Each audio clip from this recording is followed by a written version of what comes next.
Whenever something bad happens, keep calm, take a few deep breaths, and shift the focus to something positive. Hello and welcome. My name is Nikki Marie. I'm a mental health advocate and a field volunteer for the American Foundation for Suicide Prevention. You are currently listening to The Balancing Act, where we talk about our highs, lows, and lessons as it pertains to our mental health. We will safely explore testimonies from mental health advocates as well as some licensed mental health professionals and offer resources on a weekly basis. While listening to the show, if you are experiencing emotional distress, having suicidal thoughts, or are being triggered by the conversation, please contact the National Suicide Prevention Lifeline at 1-800-273-8255. If you are in danger or need immediate medical attention, please call 911. Mental health matters so much to me because of my personal experience. My personal experience with trauma, negative thoughts, depression, and anxiety. I have become a mental health advocate and created a Facebook support group where we talk about our highs, lows, and lessons. Life is such a balancing act. Life, love, career, and the joyful roller coaster of being a parent. So not only have I created this show to be a platform for voices, or our voices, but I also created the Facebook group to provide connection and literary resources. Those resources consist of positive affirmations, therapy resource, and support announcements to members of the group. The group is private, and anyone requesting to be a member has to follow the privacy rules, and they also have to go through an approval process before gaining access as a member. Doing this work has created such a positive experience for me.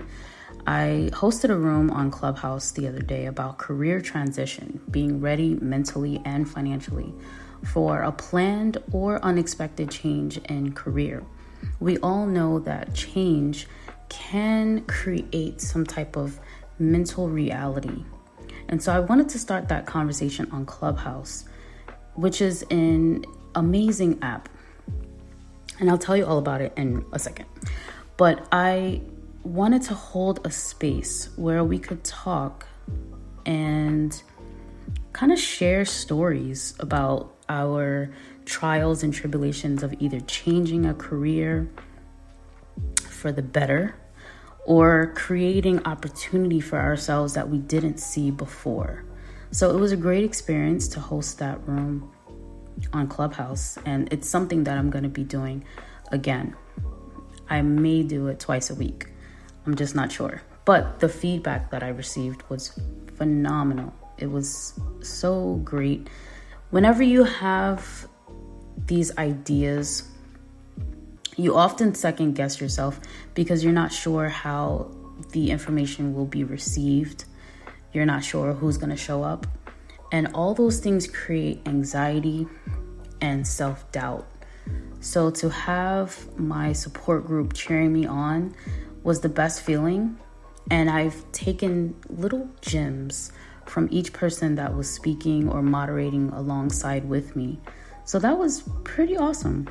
But let me tell you a little bit about Clubhouse. And I'm not a spokesperson, so please don't think I'm trying to boost this app up. But I am a frequent user, and I'm thrilled about the spaces that a lot of people have been able to create, especially around mental health. So Clubhouse is an audio app where you can network with others in different rooms as if you're going to a party and everyone has to have an invite because it is either waitlist or by invitation. As long as you have an iPhone, you can pretty much jump into any of the rooms. You can listen in. You can be a moderator, which would be the host, or you can be a speaker. So there's a stage and then there's an audience. And in the audience, you're pretty much listening. It's kind of like the best way for a podcast, a podcaster.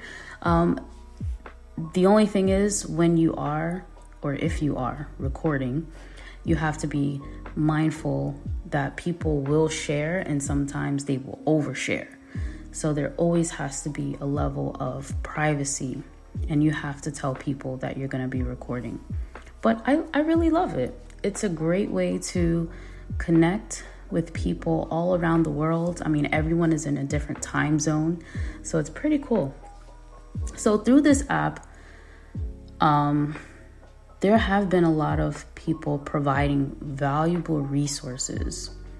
And there are some people on there that are licensed therapists and a lot of people who are mental health advocates.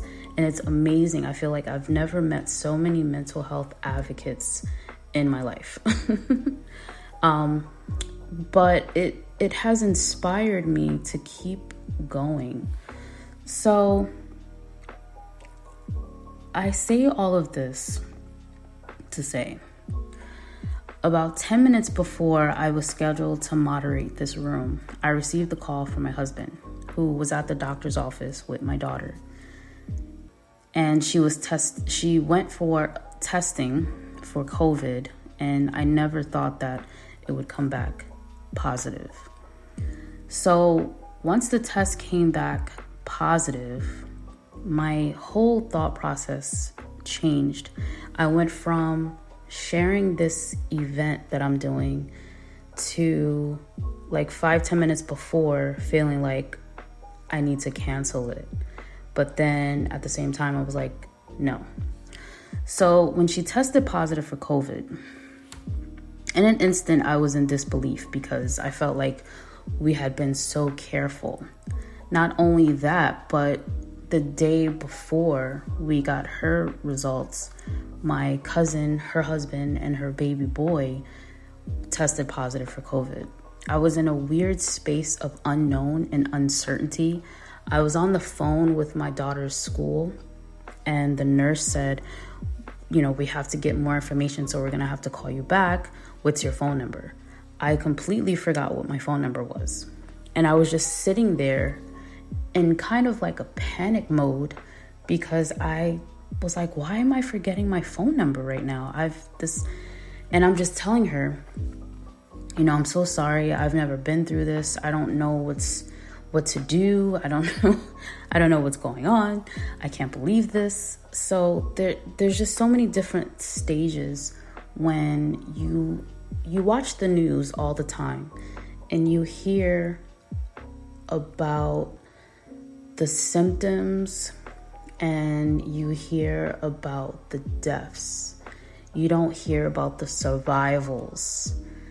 And it's very disheartening because your mind instantly goes to, oh my God, she was tested positive for COVID. Now what happens?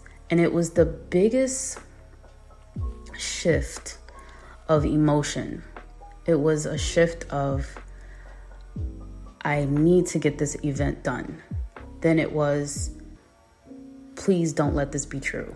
Then it was, oh my God, what do I do now? What do we do now? And I was breathing so heavy when I was explaining to my moderators, my team, about my daughter getting her results back and having COVID. I was just like, I don't know, I was just breathing really heavy. And I just couldn't catch my breath. And, the group, they asked me, they said, do you want to postpone this? Your family comes first. I'm like, in my mind, I'm thinking, we did so much promo. We outlined everything. I structured everything so that way we could be good for the 55 minutes that we were going to be on. I wanted to run a room and have it be so smooth. We had a TEDx member, and I just had all these thoughts in my head like, no, we got to do this. And I said to myself, this will be the ultimate distraction. This will be the moment where I won't have to think about her having COVID. I won't have to think about what's going to happen. Like during this time, I don't have to worry about what's going to happen. It's going to be the after that's going to hit me. But throughout the conversation, I just kept getting text messages like, hey, everything is going to be okay. Hey, think positive, stay positive, da-da-da-da-da. And I go back to my support group, which is also called the Balancing Act, Highs, Lows, and Lessons. And I had a conversation with my kids prior to my daughter finding out that she has COVID. And they talked about their highs, lows, and lessons. And I'm going to play that in a moment. But I say all this to say, you don't know what's going to happen, what's going to be thrown your way. And it'll be that moment where you will shine. It'll be that moment where you could be in distress and be distraught and go through something, and you'll find your strength through that. And that was also another thing that I said in one of the group rooms, where I said, you find strength in your ability to be vulnerable. I hope you heard when I said that. You find strength in your vulnerability. There's so much to share. Like,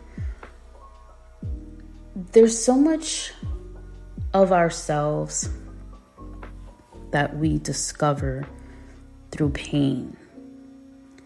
And I don't mean that in a way to say, oh, you have to go through pain. You have to go through trials and tribulations. That's not always the case. That's not everyone's story. I just mean you get the biggest challenge when you do go through something and you come out and you rise like the phoenix. Again, it's not everyone's story. Everyone doesn't have a painful story that they turn into their purpose. There are some people who do, and they are survivors. And like I said before in the beginning of the previous show, we are all, or at least majority of us, are on this road together of self-discovery and recovery. There's nothing wrong with saying, I need help. There's nothing wrong with saying, can you support me? Can you be in this group? Because I need the support.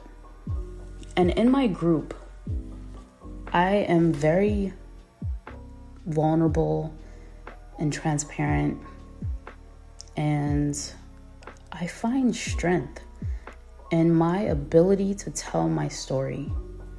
So I hope that a lot of people find strength and power in telling their story, not allowing someone else to create a story that isn't true, but to be their own author and tell it from their point of view.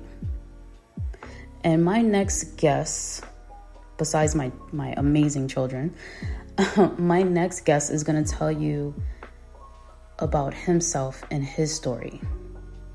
So I'm going to just play the highs, lows, and lessons from Haley and Xavier. And then we are going to go into a little break so I can breathe. So thank you for listening to the Balancing Act, Highs, Lows, and Lessons. And stay tuned for Haley and Xavier, my babies. Hi, it's Xavier. I'm 9 years old. My high this week was everything. I had a pretty good week. My low this week was my eczema.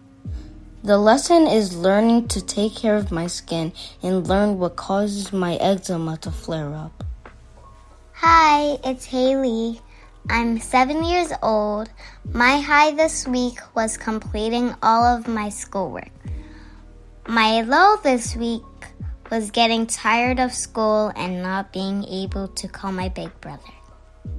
The lesson is I can always call my big brother, and education is important.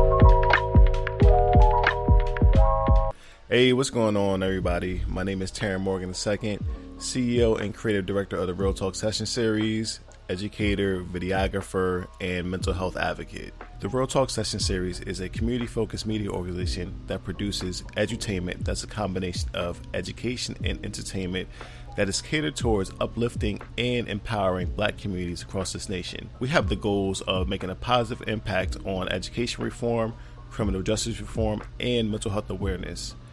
The company was birthed during a period where I was suicidal, and for many years I was trying to figure out how to fuse my passions of education and videography. And it came during this dark period where I was suicidal that the idea came to me of the Real Talk Session Series. The Real Talk Session Series is my way of making a change in this world and providing education that is easily accessible and digestible to people of color, because oftentimes there are many barriers that exist when it comes to accessing education and resources that will help us out to really thrive and get out of survival mode. We help uplift the community in a couple of different ways. So we have a digital talk show called the Real Talk Session, where we highlight local entrepreneurs, leaders, and whatnot, and show, the pathway to how they got there to help others succeed. We've produced many educational video series, so we have stuff on mental health awareness, breaking down the healthcare system, hoodoo, which is more so how our enslaved ancestors got through that period of time, really tapping into the earth and herbs. And we recently released a sex education series with Blex Technologies. Additionally, we have a podcast called The Miseducation of the People, where we debunk a lot of different things that we've been taught and really going over stuff that we should have been informed about in our schools. I was diagnosed with depression and anxiety in 2017, and I also experienced suicidal ideation. But I definitely think that there was some undiagnosed mental health issues with me when I was a child, specifically depression, because I remember there was a lot of times where I felt like something wasn't right. A lot of sadness and, crying behind closed doors and whatnot. So I definitely think that was a thing when I was a child. I never hid behind my diagnosis at all, because I realized that mental health is a normal part of our lives. It's just something that we aren't educated on. We're uninformed. So I guess it's that thing of unknowing that caused people to really hide behind it. But for me, I always believed in living my life out in the open and, believing that my story is something that can help others. So I don't hide behind my diagnosis at all. I did have a conversation with my friends and family members when I first started going through everything. It definitely felt like it was a whole new world for me, similar to like a baby coming into this world and learning how to function as, a productive human being. So that kind of was what I was going through, and I did have to have conversations with my friends and families, but more so the tougher conversations came with my family, because with my with my depression, a lot of things from childhood trauma came straight to the surface right in my face, and I had to let people know, like, hey, this bothered me from the past, and I've held on to it, and this is how I felt. And once I was able to release that really helped me out. I've had some pushback initially from family members saying, oh, you don't need to go to talk to a doctor, but at the end of the day, they're not the ones that are living within my mind. And quite frankly, I never cared about other people's opinions. More so later in my life. Earlier in my life, I was a people pleaser. So of course, having emotional abandonment that as a child that contributes to us being a people pleaser when we're younger. So luckily I was able to shed that when I was going through depression, because I realized that I had to put me first. My advice to those who are experiencing negative thoughts, just remember that everything is temporary and everything is subjective when it comes to temporary. So temporary can be a day, it can be a month, it can be a year. But in the long scope of life, when you look at everything, it's just a blip. So one of those things is really to try to work on your mindset. So one of the things that I can give advice that worked for me, I know it's going to be different for everyone else, is really having a mindset shift. So when I first was diagnosed, I looked at it as a curse. I'm like, why is this happening to me? I did everything right by society's standards, but I still was in a position of, just hopelessness. However, I realized that the power was within my hands once I was able to have a mindset shift of, why is this happening to me, to this is happening for me. Being able to find the lessons in the period of my life that I was going through, that the universe was trying to teach me, really. And just really breaking out of patterns from my past, the problematic programming that we received from our environments. I had to learn like that. It wasn't necessarily the right way to go about it, but it wasn't anyone's fault. It's just the fact that, we just never knew. But once it became clear to me that, okay, you were taught the wrong way, it became my responsibility to actually go ahead and make the change that was needed. So definitely make sure that, you try to find the good within all situations. Express gratitude. It actually was a Harvard study that showed that by expressing gratitude, it helps us to rewire our brains to be happier. So that's also another tip of advice that I can give to people. What can we do now to help others living with a mental health condition? I think more than ever that it's a time for us to become more empathetic and sympathetic to other people.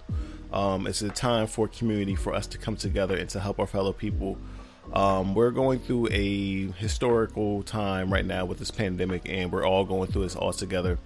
And, just offering each other support that we need is very important. You never know what saying something nice to a person can do. Offering an unsolicited compliment, unexpected compliment, acts of kindness, that can really be something that can make someone's day, because some of us do not have that positive impact in our lives. So, you never know what can help someone else. So some of the resources that I have used, I am a member of the National Alliance on Mental Illness, NAMI. NAMI has been a great resource for me in my recovery journey. When going through the healing process, it is not linear. It's ups and downs, definitely. So just really using those resources that NAMI brought to me. They had different support groups and whatnot. So that's something I reached out to. Mental Health America is another amazing organization. The Boris L. Henson Foundation. They also offer free counseling for males. And more so when it came to me taking action on my behalf and really discovering my power of my ability to heal myself, there was a couple things I did. So journaling was something big, because I kept a lot of thoughts within my mind. I was a big internalizer, and it's similar to like a snowball. When you leave a thought in your mind, it just keeps going and going, gets bigger, more severe, more worse. So by journaling, it offered me the outlet to get it out in a positive manner, because necessarily I didn't have someone at the time that I can trust. I couldn't afford a therapist. So that was a good outlet. Turning off my phone and getting off of social media, that's another thing. Our phones, they emit a blue light that keeps us attached to it. So, when you turn off the blue light, I usually go to settings, accessibility, and then turn off the colors. And when it's grayscale, that eliminates the blue light, which keeps us scrolling on our phones. And quite frankly, who wants to look at pictures on social media that's supposed to be vivid when they're black and white? So turning off the phone helped out a lot. And really getting in touch with my emotional intelligence, working on that. So there's 4 pillars. That is self-awareness, relationship management, self-management, and I forgot, but if you just Google emotional intelligence, there is a quiz you could take to determine the level of, the different pillars within yourself, and it also offers strategies on how to improve in those different areas. Absolutely, there is a stigma associated with mental illness. A lot of people are living in silence, and there's a lot of shame associated with it, again, because we are uneducated and uninformed. However, I'm using my story to help others. I had to go through my pain in order to find my purpose, and my purpose is to be a mental health advocate. And I'm doing that individually through my own work, and then also I'm doing that through Real Talk Session Series, where we are providing the cultural competent and a resource that does not lack humility, that people of color, specifically Black people, can turn to when it comes to mental health. A lot of the times, when it comes to medical terminology, it's very big, and people get intimidated simply due to the fact that they don't understand the words, or it's not explained in a way that can relate to them. So with the Real Talk Session Series, we're breaking every single thing down to the simplest basic understanding so people can get it and see how they can apply it to their lives. So definitely, I encourage everyone to take care of your mental. It's just like going to the gym. You don't just do push exercises all day long. The mental is the pull to your physical. So you have to push and pull. So that's the same thing, So make sure you follow us at Real Talk Session Series on Instagram, LinkedIn, YouTube, and Facebook. And, it's time to get right mentally. Thank you for listening to today's show, The Balancing Act, Highs, Lows, and Lessons. If you keep a journal and you document every day of your life, what lessons did you learn from those highs and lows of life? Write them down and see how you have improved. There's always improvement. There's always a lesson. You might write something down and say to yourself, I could never accomplish that. You may not be able to accomplish it that day, but the lesson is to know that you can live to accomplish what you think you couldn't or what you didn't. You can take the opportunity to guide yourself and be the builder, be the author. And in the words of Susan C. Young, you are the author of your own life story. You have the leading role and get to determine how you interact with your supporting cast and other characters. Without realizing it, you may have allowed the events in your life to write your story for you, rather than taking deliberate action to write it in your own voice. What will it take to love your life story to create the happy endings you desire? There's always a happy ending. It's a mindset, and you have to remember the positive mind can create something so beautiful. So until next week, I hope that you all will follow me on Instagram at NikkiMarie_radio, as well as my Facebook group, The Balancing Act, Highs, Lows, and Lessons. Take care of yourself and each other. I love you for it. Have a wonderful day and week, my beautiful people.